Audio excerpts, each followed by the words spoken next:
Young Thug has found himself in drama that could be career-ending, and he has nobody to blame but himself. Did Young Thug really snitch? A resurfaced interrogation video has fans accusing Thug of breaking the code he's always lived by: never cooperate with the police. It sounds a little bit like he's inferring that Birdman did the shooting, because he's saying, I'm willing to go out like Tony. He's saying, you can see how Birdman is at Army. Now they saying Young Thug out here snitching. Now somebody has released the Young Thug interrogation footage. He was in there singing like a canary.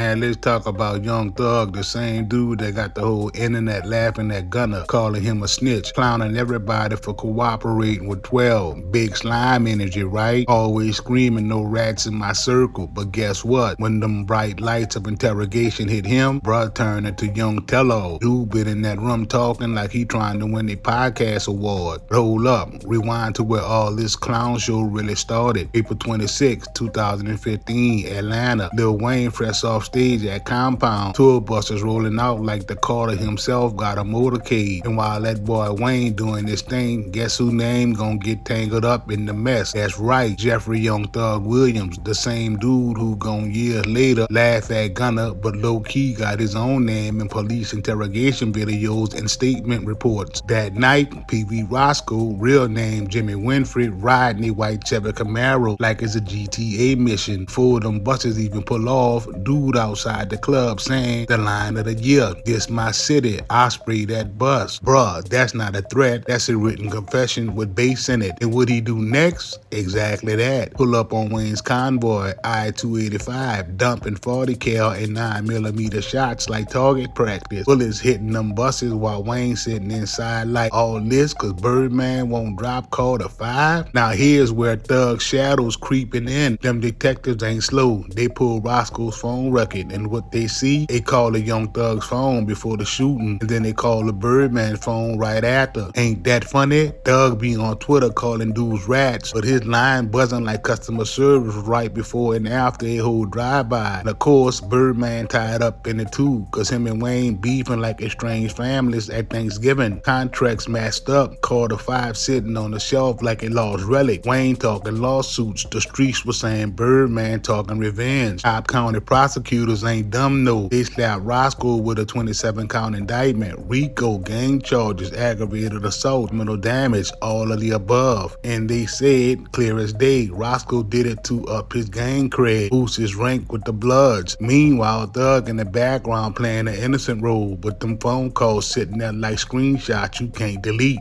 Man be louder online than he is under oath, but let's not get ahead. By the end of 2015, Roscoe folded like a lawn chair. He plead guilty to 6 gang charges. Judge dropped 10 years in prison, 10 more probation. Boom, that man gone. Who shot up tour buses belonging to the rapper Lil Wayne pleaded guilty and accepted a 10-year prison sentence. He had until today to take a deal. Channel 2's Cobb County Bureau Chief Rosco live outside the courthouse with why the DA's tough stance on gang cases may have persuaded the gunman to take the deal. Man known on the streets as PeeWee or Rosco will spend 10 years in prison. The district attorney here in Cobb County believes the gang problem is getting out of control in Cobb and really the metro. We told you about a case last week in which his office asked the judge for a 350-year sentence in another gang case. So it's likely Jimmy Winfrey saw the writing on the wall. I think it was best for the client to do this and avoid the massive risk if he would lose even on a single count in this case. Manny Aurora believes his client, Jimmy Winfrey, could have beaten most of the 27 charges in the indictment. But the prosecutorial mood against gangs and gang members in Cobb County is tough. Anytime you say the word gang and there's an African-American individual, you know, prejudices rear their ugly head, and that's just the reality of the way it is. Winfrey will spend 10 years in prison for the April incident on I-285, where 2 buses belonging to the entourage for rapper Lil Wayne came under gunfire. Prosecutors say a simmering rap feud and gang tensions led to it. They believe they could pin Winfrey as the gunman. He was indicted on 27 counts, including a rarely, if ever, used charge that references domestic terrorism. The charges Winfrey pled to are gang-related counts. DA Vic Reynolds making no apology for his take-no-prisoners approach to gang charges. If you come to Cobb County, you shoot at a bus. Thankfully, no one was hurt, but this gentleman shot at a bus. over some beef that started in Atlanta. We're not going to tolerate that. Either you can see the time of day on a 10-year sentence, or you're going to be serving 200, 300, 400 years, as the DA has professed publicly that he would ask on every single gang case.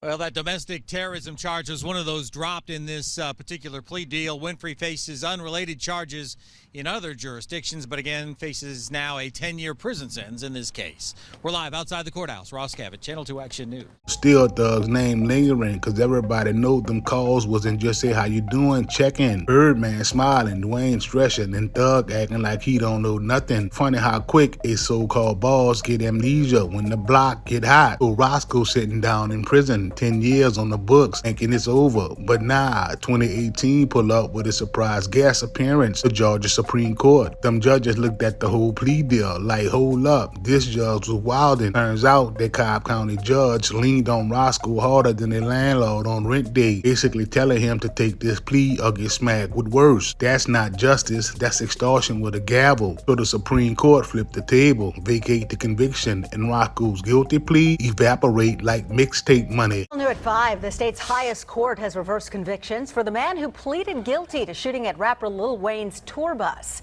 Back in 2015, prosecutors say Jimmy Winfrey opened fire on 2 of Lil Wayne's tour buses as they drove down 285. No one was hurt, and as part of the plea deal, a judge sentenced Winfrey to 10 years behind bars. Well, today, the state Supreme Court decided the trial judge in that case improperly participated in plea negotiations by encouraging Winfrey to take the plea deal. The court says that made the plea involuntary. A Thug still chillin', acting like he untouched, but ain't it crazy? Man always got jokes about Gunner folding under pressure, but here Rosco just showed the world how the system itself folded first. 10 years turned into a do-over, all while Thug's phone still sitting in evidence, like the silent co-star of the crime. You can clown Gunner, but explain them call logs, Jeffrey. By 2020, Rosco back in court, but this time he ain't trying to play hero. He go for the Alford plea.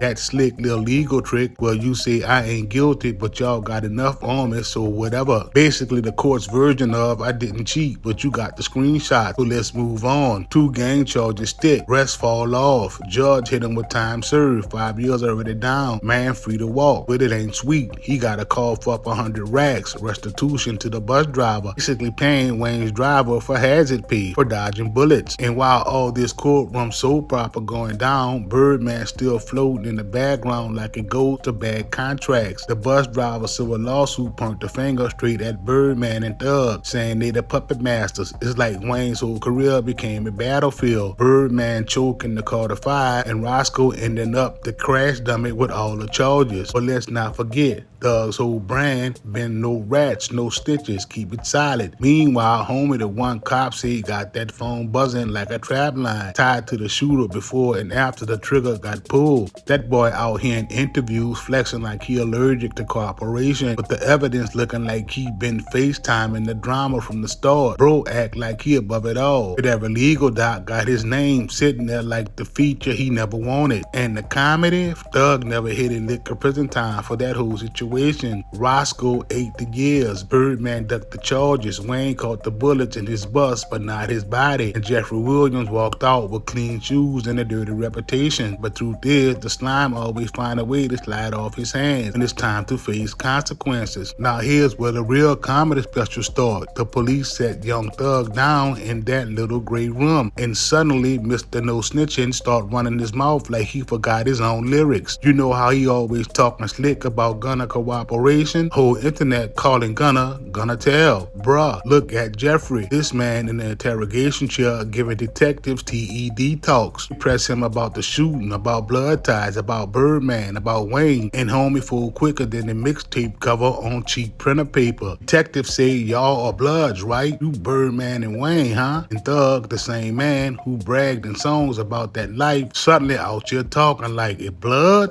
That's entertainment, man. Entertainment, bruh. You built a career off that slime talk. And he got to talking about Wayne. Now remember, Wayne the one who buses got Swiss cheese. Wayne the one stuck in Atlanta that night, ducking real bullets. Thug, he in New Orleans. Or he claiming, pointing fingers like geography was his alibi. Bro basically telling detectives how Wayne gonna think I had something to do with it when I wasn't even in Atlanta. I'm in his city, New Orleans. You hear the irony? Wayne from New Orleans, the beef with Birdman is Cash Money Deep, and Thug wanna act like change the zip code is a character reference. And then the Carter 5, man, when that album stayed locked in Birdman's vault, Wayne was mad enough to scorch the earth. Fans was foaming at the mouth, waiting on it. So when Rosco lit up them buses, everybody connecting the dots back to CMR's money problems. And here's Thug in the hot seat telling cops why Wayne might think him and Birdman behind it. That's not keeping it silent. That's cooperation with context. You don't need to sign no affidavit when you already explaining motive to the detective like a genius witness. And this same dude that hop online later throwing shade at Gunner for working with the law, like Jeffrey, my boy, they got you on video explaining Wayne's mindset, bringing up Birdman, breaking down your own city alibi, also saying dude was the one who pulled the trigger. That's CSI, Slime Edition right there. You're not just talking, you analyzing, speculating, you assisting. Folks on the street call that helping the investigation. Overall, watch that clip resurface years later going viral, and the irony hit harder than them bullets hitting Wayne's bus.